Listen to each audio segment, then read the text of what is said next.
Hey guys, what's going on? Welcome to the show. This is Sports with Strawberry Ice. I'm your host, the Iceman, Jeff Trenopole. And as always, I bring you sports from a West Side point of view right here in the great city of Cincinnati, Ohio, home of the great Ken Riley, who should be in the Hall of Fame. It's ridiculous that he's not. It's a very special show today. Ken Riley Jr., his son, will be joining me here very, very shortly. Now, this show and every show is brought to you by T Properties. T Properties, quality housing for quality people. Check out their website at www.tpropertiesllc.com for all your rental property management needs and your rental needs. All right, guys, if you found the show, do me a favor, hit that like and subscribe button. Smash that thumbs up. I'm up to 847 subscribers. I appreciate every single one of you. Now, like I said, Ken Riley Jr. is going to be joining the show today. But we got a little special video for Ken. So hang on, I want to bring him up. Got to do a little intro here.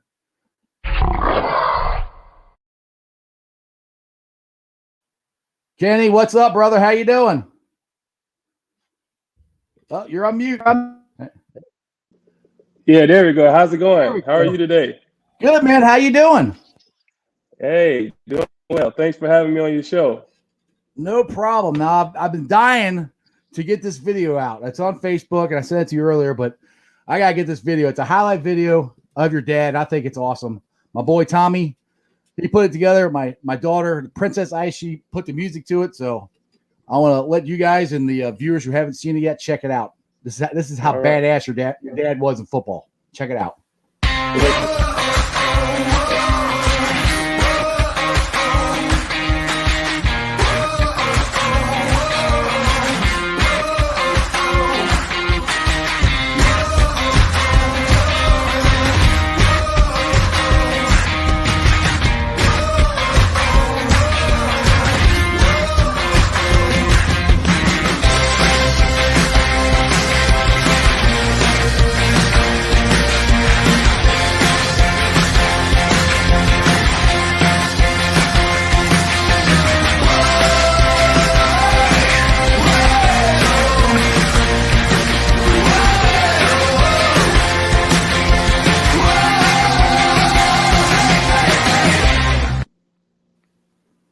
That is an awesome video. I love it. Like a shout out to Tommy. What'd you think of it? You like it? Yes. Awesome. Shout out to Tommy and your daughter. I never can get enough of watching them play. So thanks for the video. Yeah, well, I think we need to send that to the Pro Football Hall of Fame going, hello. Look how good it was. Right. One thing I noticed in that video, a hit that is completely outlawed, and I know your dad was known for, was undercutting the wide receivers and taking their legs out and dropping them right on their head. You cannot do that in this day and age of football. Right. Yeah. No, I mean, in today's game, a lot of things are not allowed like it was back in the day. So definitely, I don't think that would have been allowed. No, not at all. Somebody would have went to jail now probably if they did that. You're right. You're right. It's definitely a different league now, but I mean, it's for the benefit of the players. Safety is utmost important. So, it's a good thing. Yeah, it's better. Now, your dad was born on August 6, 1947 in Bartow, Florida. He was drafted. Florida, yep. All right, I'm glad I said that right. He was drafted in the 6th round by the Bengals in 1969. He played from 69 to 1983. 15 seasons, all of them with the Cincinnati Bengals. Now, this is the part that drives me nuts, and I have a graphic too. When he retired in 1983, he was 4th all-time in interceptions. He's 5th now. If you look at this list, bring it up there. Oh, it's a background. Wrong one. Hang on a second. I always do that. I always click on the wrong part one. 1 second. Me and computers don't get along sometimes. Where's it at? Right. I think this is it. Yes. Nope. Wrong one. I'll get it right here in a second. I got too many graphics. Oh, there it is. Live show people. All right. So he's 5th all time in interception, career interceptions right now. Everybody above him is in the Hall of Fame, and 3 guys below him are in the Hall of Fame, and your dad's right in the middle, and it's a travesty that he is not in the Hall of Fame. And I don't understand why or what's going on. How did your dad feel about his not being in the Hall of Fame? Well, it was pretty much he felt that it was out of his control, and that was just how he was. He figured he had done all he could on the field as well as off the field, and he only could control what he can control. Yes, he was disappointed, but in the end, he knew that he had, his record spoke for himself, his play spoke for himself, and at that point, there's really nothing he could do. So. Same thing with the Pro Bowl. He had 1976, 9 interceptions. His last game, he had 3 interceptions, 2 against Joe Namath, and he still didn't make the Pro Bowl. So he always just went about his business and professional at all times. And like I said, unfortunately, sometimes, he didn't get the recognition that he deserved. So, but like I said, that's just out of his control. Yeah, unfortunately, that's the way it is for Bengal players. It seemed like. I mean, there's a big push, and it really came up. It's sad, but it really came up when your dad passed away that he's not in there, and Ken Anderson is not in there. So I know Bengal Jim has put a big push on trying to get the 2 Kens into the Hall of Fame, and I'm kind of a bandwagon jumping on with him to try to get that too, because I completely agree. There's no reason that your dad, especially your dad, I mean, to be 5th still, and he retired in 1983. I was 7 when he retired. I mean, I barely remember him playing. All right. Right. Yeah. But it's unbelievable. And not only is he was 4th at the time of retirement, but he's like number 2 all time as a true corner, because a lot of those guys on that list actually later on their career switched to safety, but he played on that corner for 15 years. And even in his last year at 36, he had 8 interceptions. Yeah. So all for one team. So it's mind-boggling to me that he hasn't gotten the recognition, because it's hard just to get, 1 interception on, 65 and to do it for that consistent for that long for one team. So number 5 all time that ever played in the history of the NFL. I mean, that's ridiculous. Of the NFL. Right. The history. Yeah. Exactly. Here's another graphic for you. 65 interceptions, 5 defensive touchdowns, 8 multiple interception games. Like you said, picked off Broadway Joe 3 times in a game in 1976, 3-time All-Pro, and just one of 26 NFL cornerbacks to play over 200 career games. And like you said, he played every single one of them at cornerback. He did not switch to safety. He was a cornerback. And on top of that, he was a converted quarterback. Yes. Never played defense his entire. I mean, he was a pampered quarterback coming out of Florida A&M. So I said he achieved a lot. Yeah, I was getting to that. He was a quarterback at Florida A&M. I got all kinds of notes written here, just trying to find them. Quarterback for Florida A&M. His record was 23-7. They had 3 intercollegiate athletic conference titles. Now, your dad was also a pretty smart guy too. He earned a scholarship award and was a Rhodes Scholarship candidate in 1977. Now, if you're just to be a candidate for a Rhodes Scholar, you gotta know your stuff, man. That's not easy to be even considered for it, let alone get it. Yeah, he set the bar pretty high for me. Like I said, he was definitely the definition. Right, exactly. Of a student athlete. I mean, he was a student athlete, so he exemplified that. So no longer did he get the job done on the field, he did so off the field as well. So, I mean, like I said, the numbers speak for himself. And one of the great things that I admired about him is, like, you would never know. He was very humble in everything that he did. He always, like I said a lot about himself. He felt that his work should speak for itself. So I respect the heck out of him. Couldn't have a better role model. I know I'm biased, but my father, a lot of people feel the same about their fathers. But he definitely was not only a great athlete, but a better person. So That's unfortunately he won't get the chance. I believe with all my heart that he's going to get in there, but it's unfortunate he won't get to see it for himself. But we'll definitely be there to when that time comes. So do you have your Hall of Fame speech ready? I would assume you'd be the one that would induct him when this happening. I'm speaking into existence. We're Right. going to make this happen. Us, Houday Nation, Bengals family, we're going to make this happen. Your dad is getting in the Hall of Fame if we have anything to say about it. But you got to be ready for the Hall of Fame speech. You got anything planned out, or have you even thought about it? No, nothing thought out. So I would just be excited if and when that opportunity comes. But I would definitely do it with honor. So Exactly. Yeah, that would be awesome. That would be awesome. Oh, that'll be a great day here in Bengal country. I know. Like I said, I've been a lifelong Bengal fan.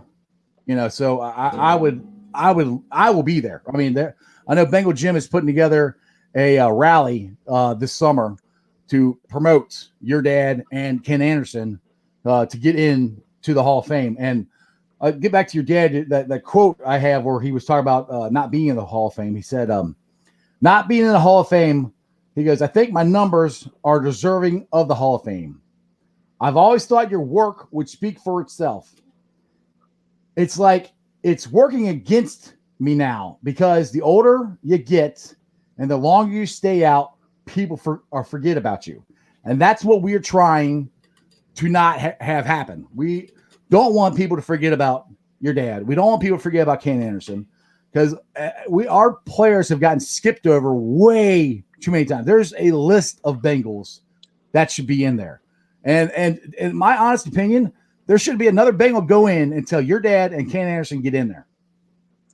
I totally agree. And first of all, I'd like to thank you all, like Bengal Gyms and the Zim Houday and the Aces and all you guys that are doing these podcasts and having me come on. And all the support, a lot of Bengal fans on Houday fans on Twitter. So I really appreciate all the support. And you guys, what are you doing to keep the effort? Like I said, like you mentioned earlier, Bengal Gym is going to be doing a rally at the Hall of Fame. I think it's June 19th, which is awesome for Ken Anderson and my father.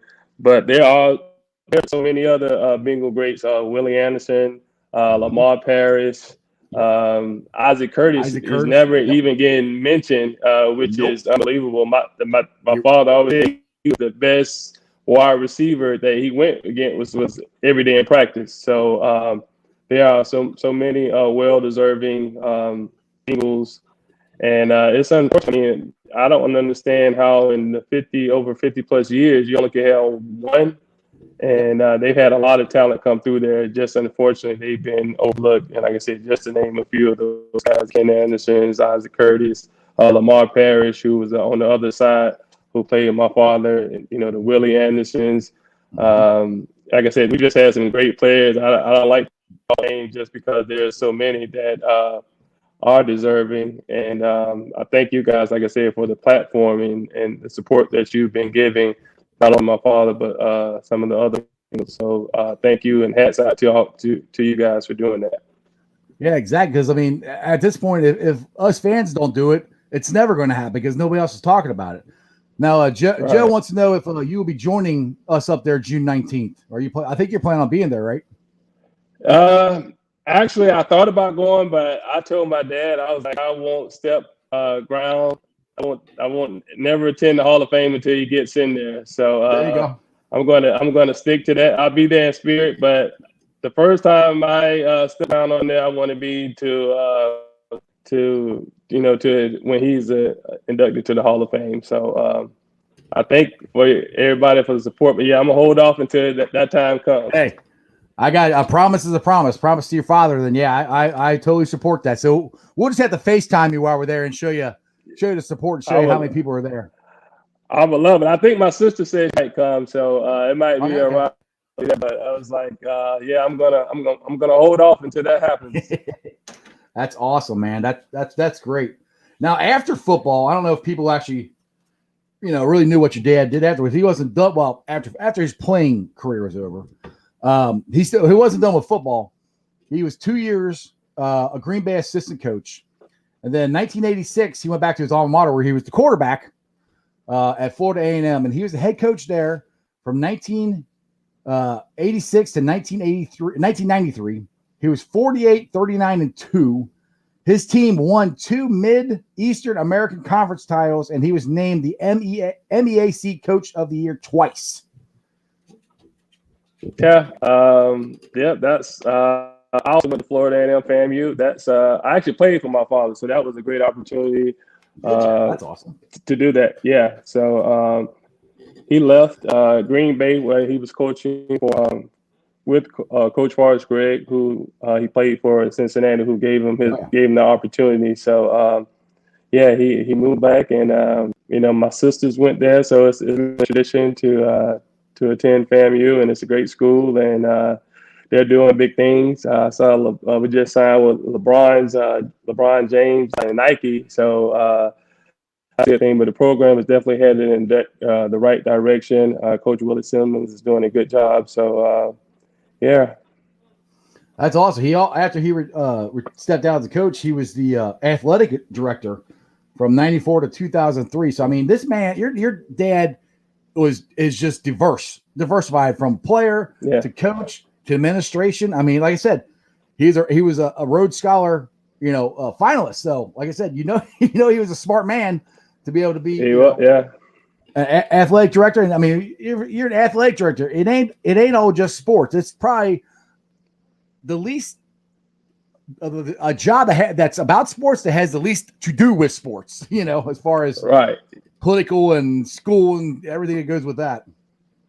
Yeah, I mean, he was well-rounded. Like I said, he really set the bar high as far as setting the standard for someone to look up to. But he definitely was one that was, whenever he decided to get involved in something, he would give it his all and make sure that it was top-notch in whatever he was involved in. So definitely did a great job.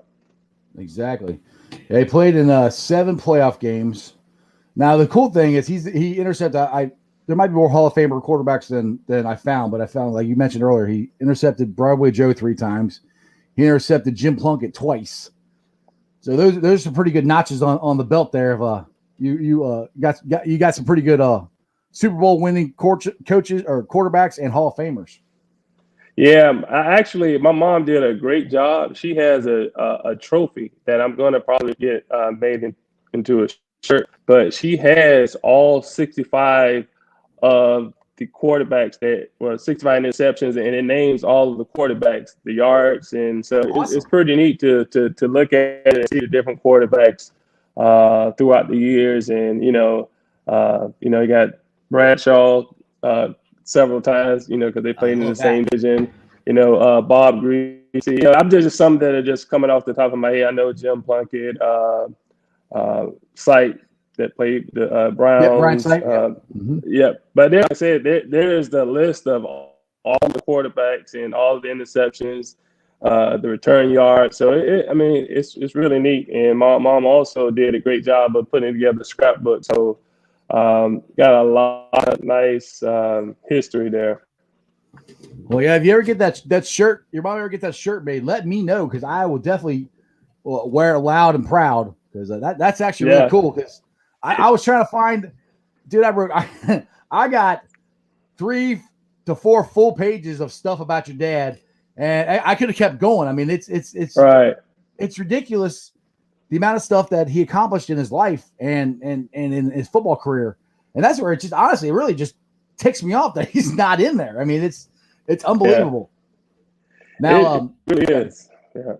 Go ahead. I was just agreeing with you what you're saying, and unfortunately, like I said, it's out of our control, and sometimes it seems to be like the franchises, the more popular franchises, the Cowboys, the Steelers, and we call them the Squealers on this channel. We don't refer them to the real name. It's the Squealers and the Ratbirds. Okay, so I consider that cussing on my show. We refer to them as the real name. Right, got it. But like I said, it's unbelievable. Like, he definitely put up the numbers. All the Bengals, the Ken Andersons, and so we just have to keep pushing. And yes, sir. that's all we can do from this point. Now the cool thing is the Bengals tweeted. I also let me start there like this. I also think the lack of Hall of Fame players for the Bengals kind of has something to do with the Bengals and their lack of promoting their old players. Like there is no Ring of Honor, there is no Hall of Fame. Once they're gone, Paul Brown would say, time to move on with your life's work, which he's right. But as far as a franchise goes, I wish they had done a better job promoting them. Now, earlier this year, there's a tweet, a video that looks like the Bengals were working on putting a Ring of Honor up there. And to me, the first three that go up there is obviously Paul Brown.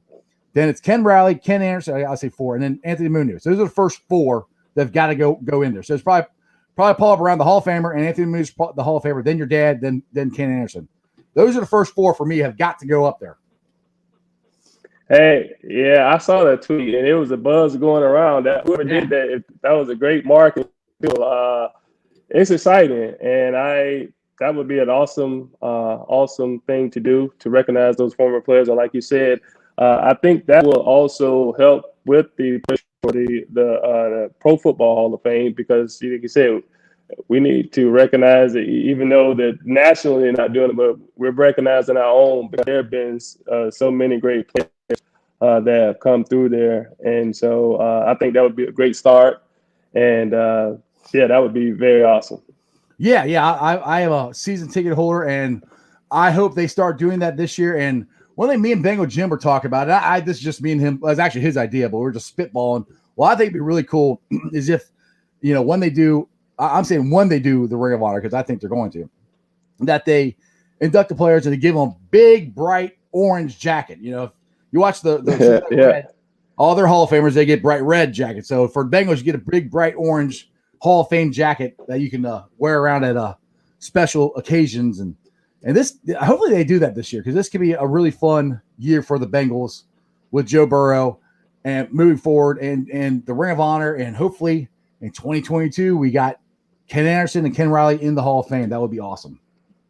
That sounds awesome, and I like the idea of the jacket. I know the Reds do a great job of recognizing their players, and that would be great. That's a great idea. So hopefully in the near future, something like that will happen. And like I said, this year, hopefully Burrows, he gets healthy, and look forward to a good year from the Bengals. So I'm excited. Exciting times. Very exciting times, and I always refer to him as Joe freaking Burrow. That's just some silly nickname I gave him. So I got a question. Yeah, your dad's record for interceptions in a game was held all the way up to 2005 till Delta O'Neal broke it. I heard you talk about this with the guys on Orange and Black podcast, but how did your dad feel about that, or was he happy for him, or how did he handle that? He handled it well. We actually before it might have been the same year that he broke it. He got a chance to talk to Delta O'Neal, great guy, and he always felt that records were meant to be broken. So it's just part of if you play long enough, sometimes like I said, the records will be broken. So he was definitely okay with it and wished him well, and always roots for all of the Bengals. So he definitely would. Keep an eye on the defensive backs. And so, like I said, he felt that, like I said, you play long enough, eventually somebody come around and break that record. So He was okay with it. So you grew up a Bengals fan then, I'm assuming, though. Yeah, definitely. I remember, since I was small, running around. My grandmother, she said, I'm running around the table trying to imitate my dad. But yeah. Now you said you also played for your dad at Florida A&M. That's interesting. What position did you play? Cornerback and wear number 13 as well, or what position did you play? I played defensive back, and I wore number 1. Number 1, okay. If I had to do it all again, I probably would have went with 13. But I was kind of trying to separate myself at the time. You're coming up, you're like, you don't want to. It's already that name. I played.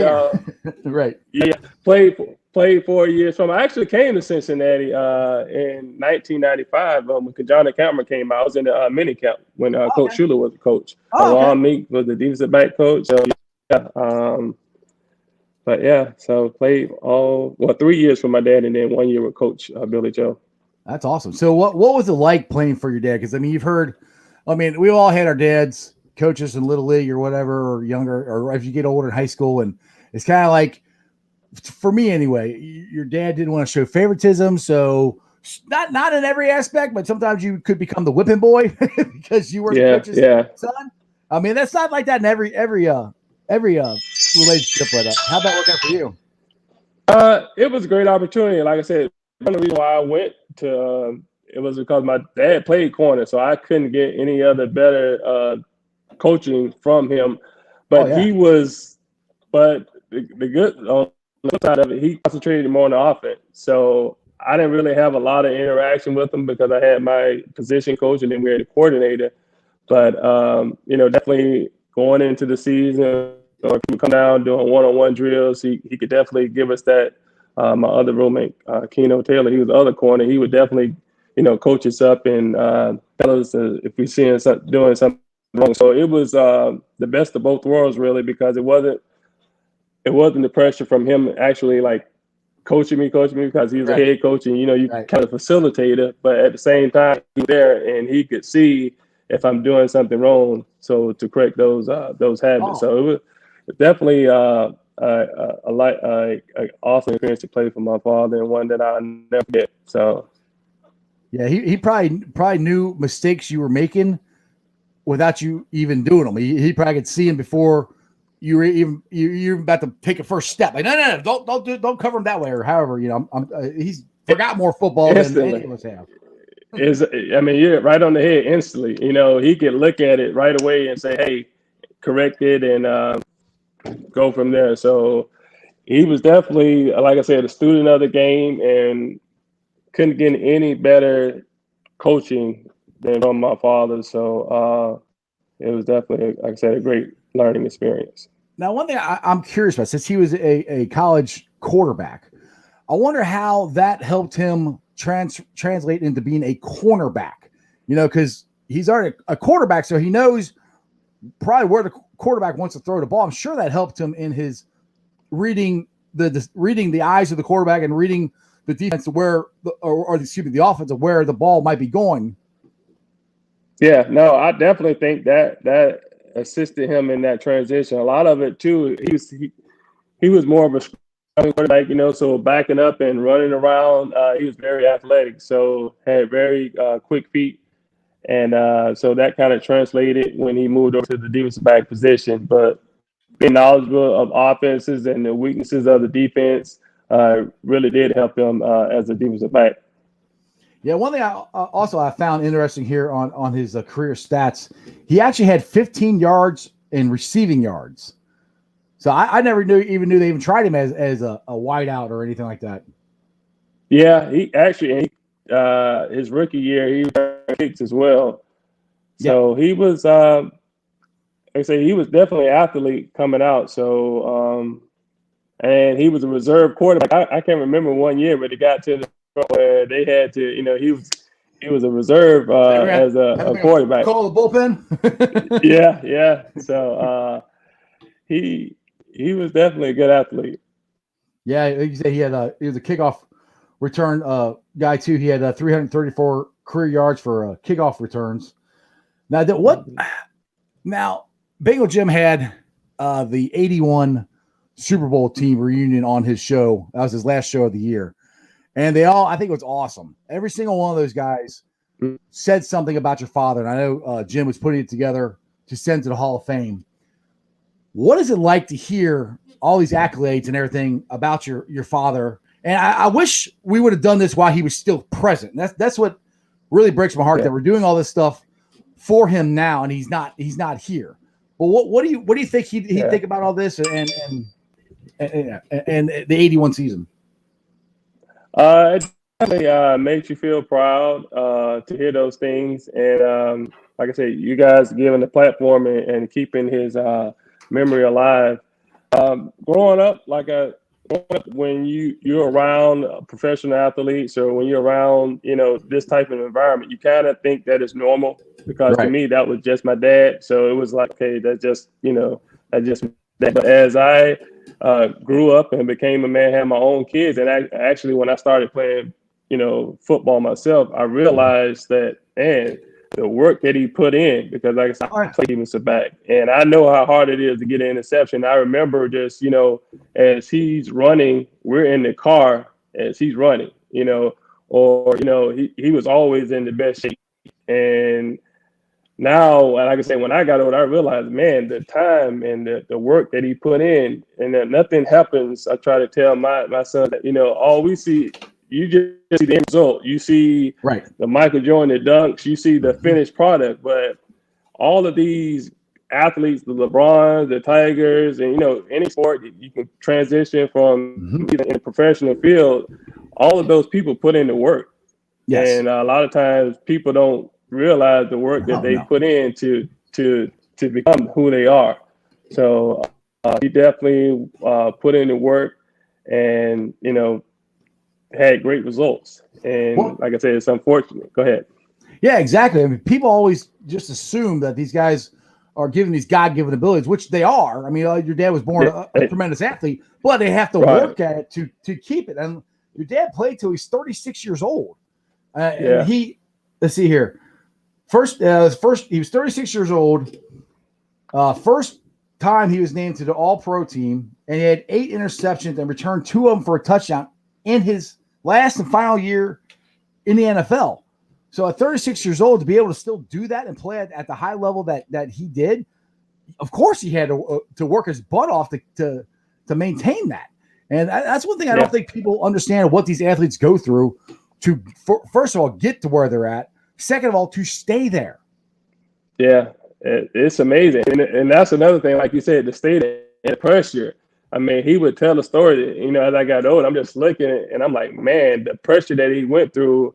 I kind of tell this story like maybe his 7th year in the league, and they drafted another corner in the first round, and he had played right corner, all up until that point. But then they started switching him from side to side and during practice. Coach Brown came up to him, while he was getting ready to practice. He said, "You see who we drafted, right?"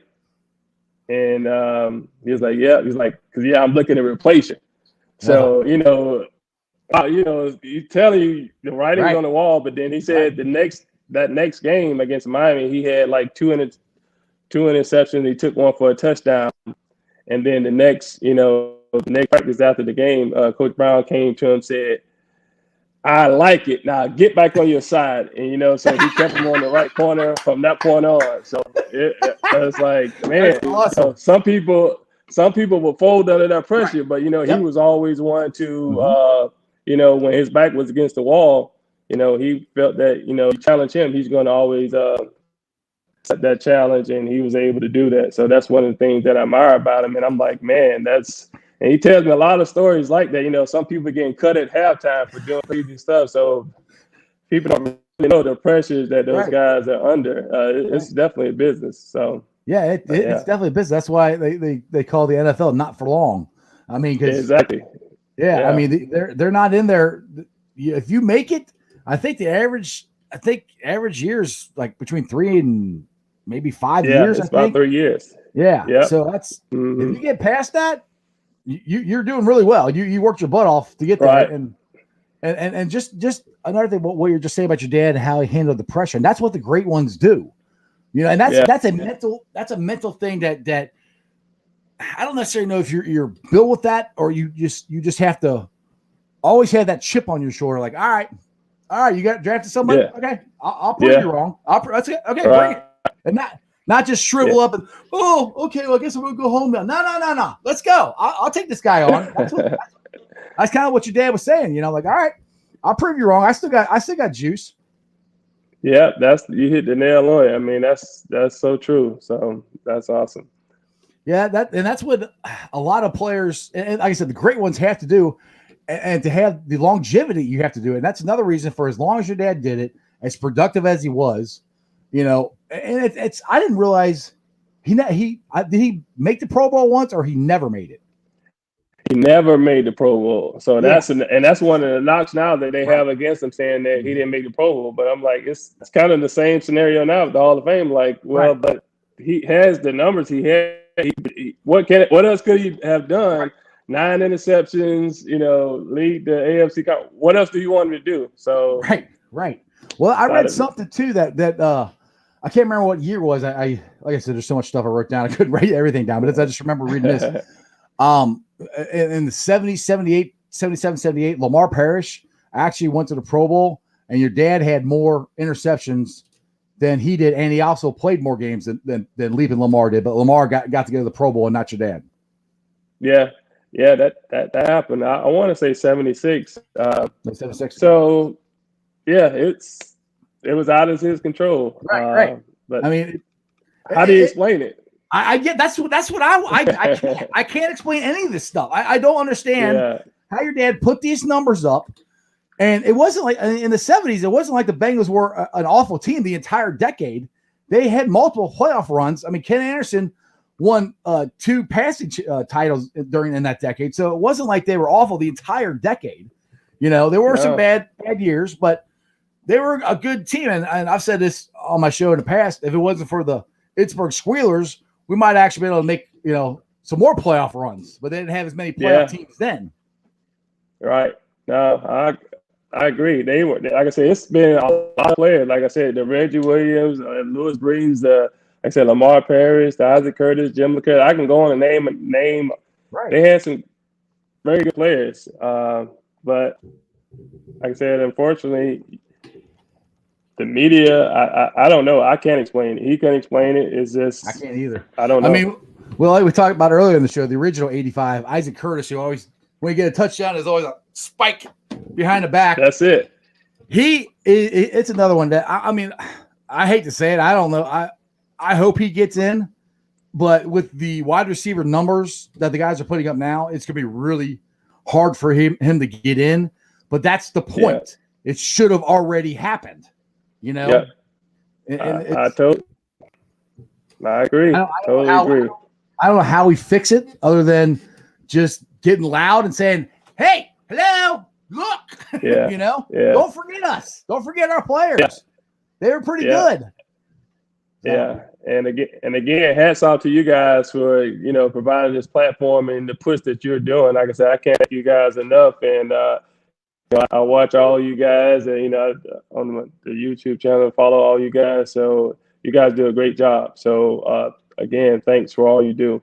Well, I appreciate you for coming on the show because I had never met you before. I knew who you were. Yeah. I saw you on the Orange and Black podcast, and they put your Twitter out there, and like, let's give it a shot. And I'm like, less than a minute later, you messaged me back. I'm like, oh, heck yeah, sweet. I'm like, all right, cool.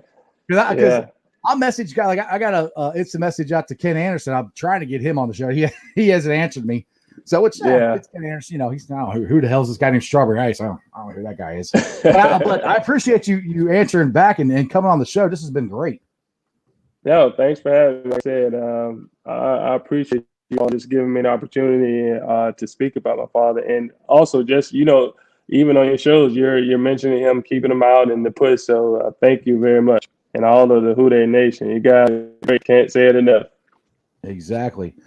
All right, Kenny. Well, like Tommy here says, we got your back, buddy. So we will keep banging the drum, and hopefully one day we will all be in Canton watching you up on the stage inducting your father. Hey, we all like everybody just come on up. I really would, that sounds great. And hopefully, like I said, when I'm in the Cincinnati area, definitely reach out to you all and we can get together. And exactly. If you come up for a game, it sounds like they're going to let fans in, come hang out at Bengal Jim's tailgate, because that's where I'll be at before the game. I definitely, if fans are allowed this year, I definitely plan on attending the game, bringing my boys up. All right, brother. Appreciate you. Thanks once again for coming on the show. Thanks for having me, man. And thanks for all you guys are doing. No problem. Who Dey? All right. Who Dey? All right. My thanks to Ken Riley. That was awesome. I really appreciate him coming on the show. And like I said, we got to bang the drum. We've got to get his story, his father's story out there more. I mean, because if we don't do it, then nobody else is going to do it. Because, like I said, I love this video. Tommy did an awesome job. I'm playing it again. This is how much of a badass Ken the Rattler Riley was. Check it out.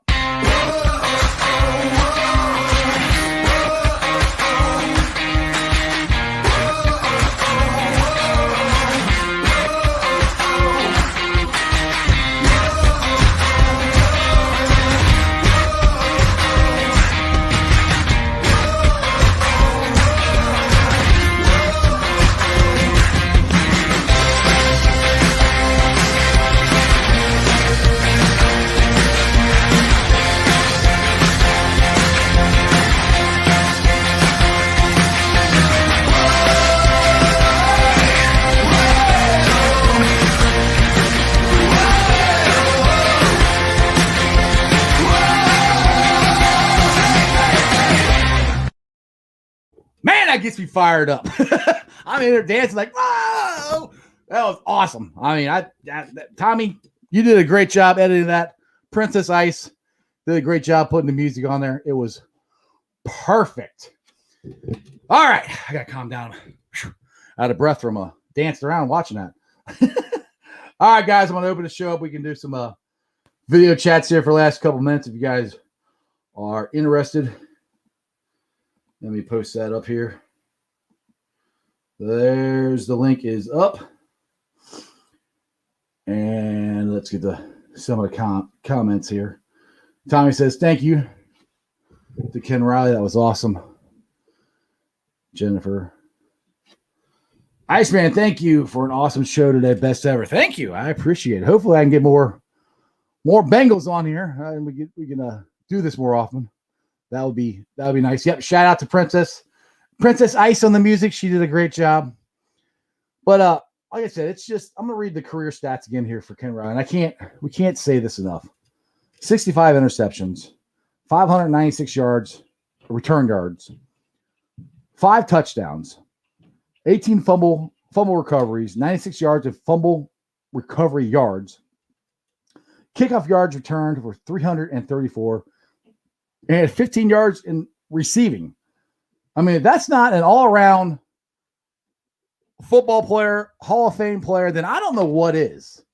Because, I mean, those, everybody talks about Deion Sanders and being a great defensive back and being a two-way player. Everything that Deion did, Ken Riley did it before he got there. He played both ways, apparently. Like I said, I never knew he did receiving.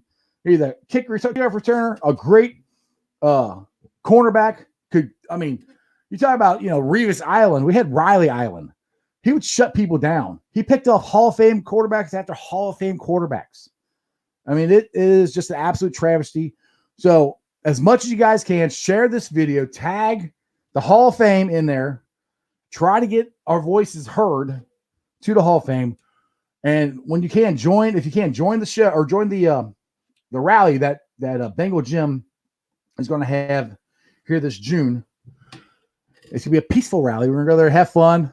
We'll do some rally, and then I think there's a brew house up there and a hotel very close by. That it'd be a good time to go out there, hang out, and then get a tour of the Hall of Fame. So I invite as many people as we can to get up there. Wear your number 13 jerseys, wear your number 14 jerseys. Let's try to get our voices heard, because, like I said, if we don't do it, then nobody's going to do it, because so far it hasn't happened. And I think the Bengals are getting behind us too, like I said, with the upcoming Ring of Honor, which it looks like it's going to happen. Hopefully they get the orange jackets. That would be cool. Tommy says, watching and cooking dinner, so no video chats for me tonight. Yeah, see some new faces. There you go. Haven't had anybody come on video chats in a while, other than the same guys. All right, Jeremy D. Ken Riley was great. It's time for Bengals to get them in the Hall of Fame. I agree with you wholeheartedly there, Mr. Jeremy D. One thing Riley did that Deion didn't. And what is that, Crown? Is there something I said? I don't know. All right, so I think I'm going to roll on out of here. Might be a little shorter show. Oh, actually, Thomas, you are jumping on. Let's see what you got. Thomas, what's up, brother? And nobody jumped on. I figured I'd help you out there, buddy. You're good, man. What's up? Oh, it's on. So, Well, I just had Ken Riley on the show. Did you watch? I didn't know you were live. To be truthful, I just happened to check the time. I have Dude, I'm live every day at 5:30. I've been doing this for a while now, Thomas. I usually YouTube gives me to jump on and don't even know what I'm talking about. Just to be a nice guy, you know. Hey, I totally knew you was talking about Ken Riley though. Did you even know who Ken Riley is? Because I know you. I'm pretty sure he was fourth all time in interceptions or something. Correct? He is fifth all time in interceptions. Okay, he was fourth. Yeah, you're close. He was fourth when he retired in 1983. Now that was probably before you were even thought about, because I was 7 then. Yeah, so, I was not yeah. You weren't around. But I mean, for you as a young Bengals fan, I think it's good that we need to get the history of the Bengals out, because if we don't tell it, then it's just gonna be forgotten. You know, there's too many Bengals that have been forgotten. I mean, Ken Riley is one that pretty much was forgotten until unfortunately he passed away, and everybody just jumped on it to get him into the Hall of Fame, and hopefully that's going to happen, because we get him in, get Ken Anderson in, Willie Anderson in. I mean, Isaac Curtis should be in. If you want to see the original 85, go look up videos of Isaac Curtis. He was a bad man. All right, I will do that.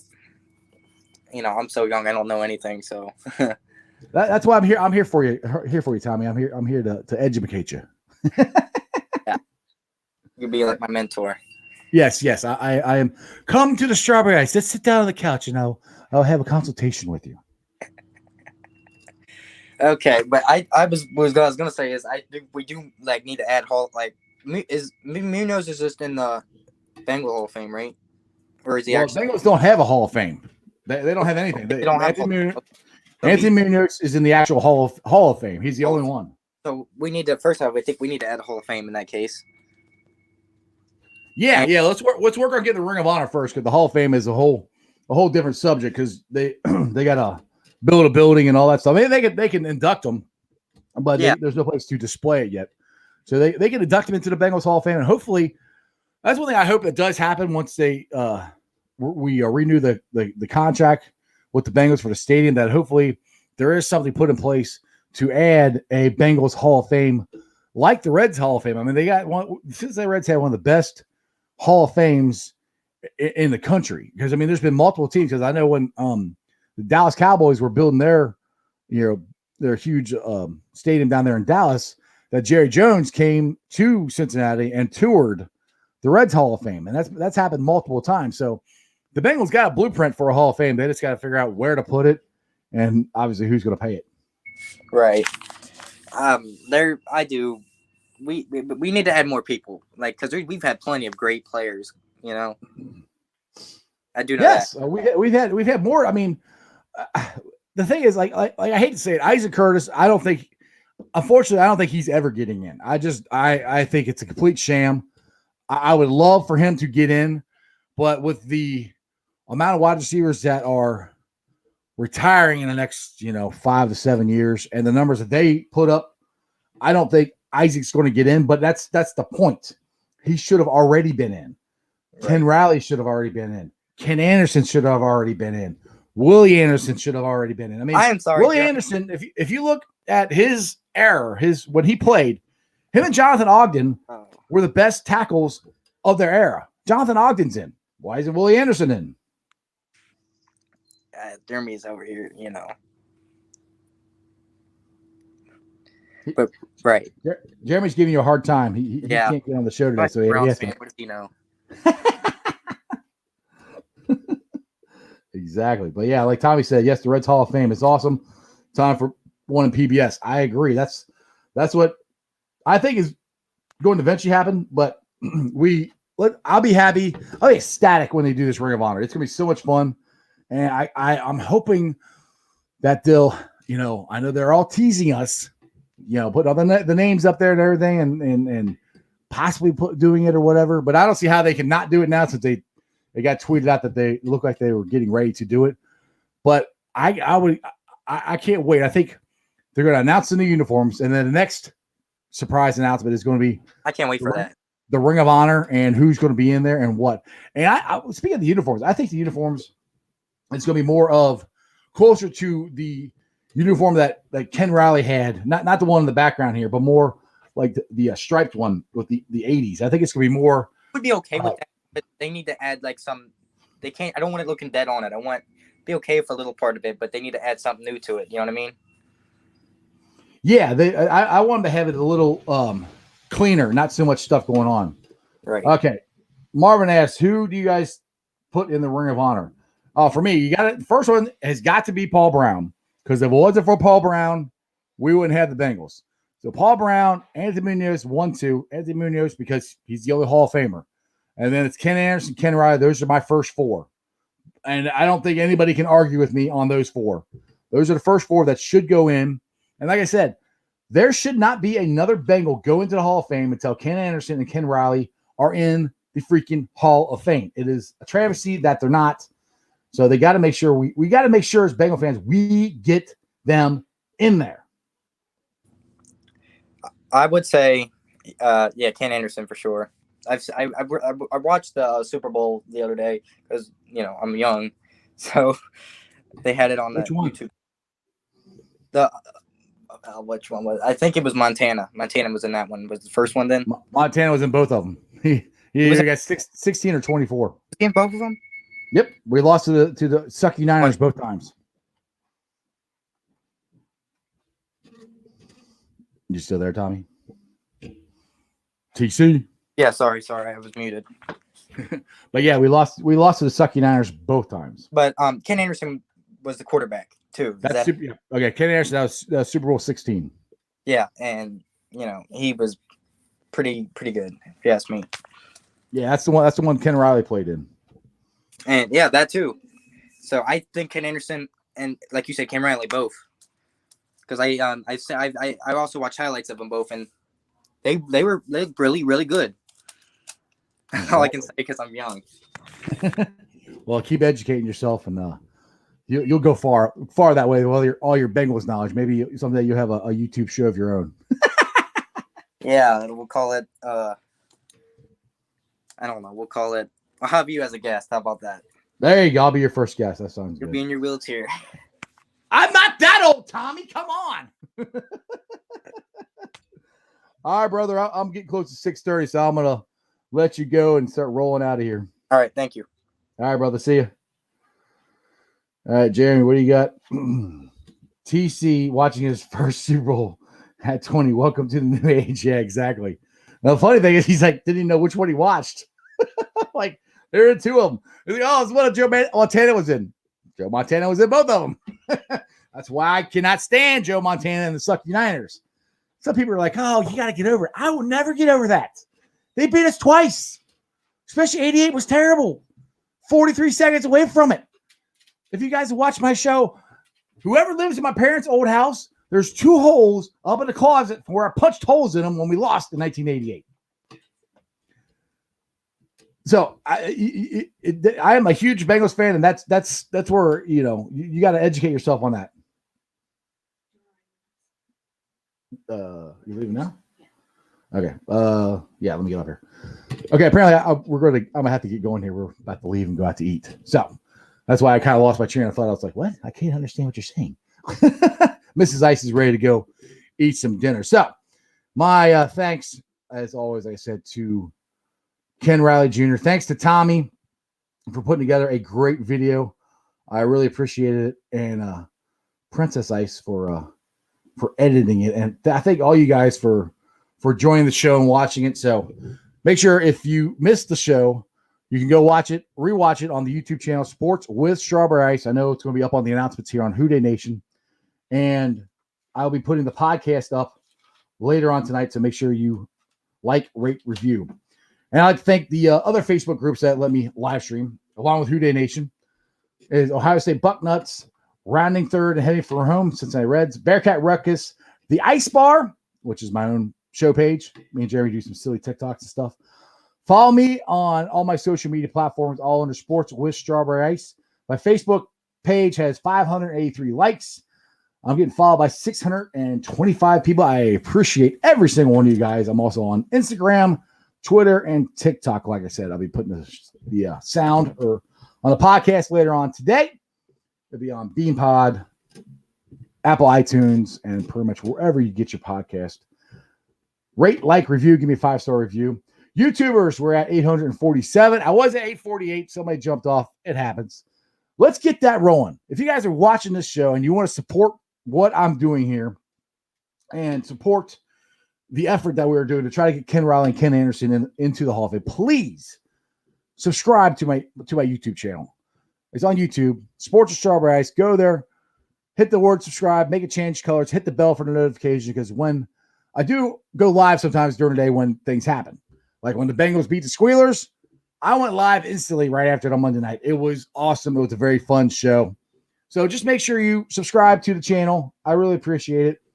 Tomorrow, Zeke of the Week, Jeremy D will be returning to the show. At least he said he would. We'll find out. And other than that, Who Day? Always say, I got to tell Jeremy, remember one thing and one thing only. You don't live in Cleveland, you live in Cincinnati, so act like it. Who Day? And that's your sports, baby. See ya!